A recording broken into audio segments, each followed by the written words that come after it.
వచ్చేసి cat and dog life. Cat and dog life idiom చూడగానే ఏదో డిఫరెంట్ మీనింగ్ వస్తుంది చెప్పేసి అనుకుంటాం క్యాట్ అండ్ డాగ్ లైఫ్ అంటే కనుక.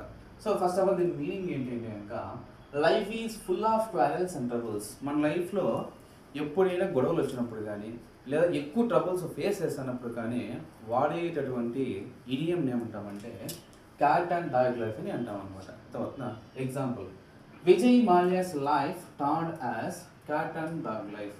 విజయమాల లైఫ్ ఏమైపోయింది అంటే కనుక ఎక్కువ కష్టాలు పాలైంది అనమాట, ఎక్కువ ఇబ్బందులు పాలైంది అనమాట. అట్లా అవుతుందా, నా లైఫ్ మొత్తం ట్రబుల్సే ఉన్నాయి అనమాట. అట్లా అవుతుందా.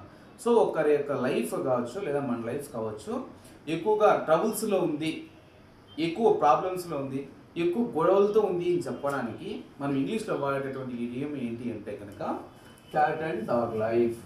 సో దాని మీనింగ్ ఏంటి అంటే కనుక life is full of quarrels and troubles. ఎవరి లైఫ్ అయితే క్వారల్స్తో ట్రబుల్స్తో నిండి ఉంటుందో వాళ్ళ లైఫ్ గురించి చెప్పడానికి ఈ ఇడియంని వాడతారు. అర్థమవుతుందా క్యాట్ అండ్ డాగ్ లైఫ్ అనేది.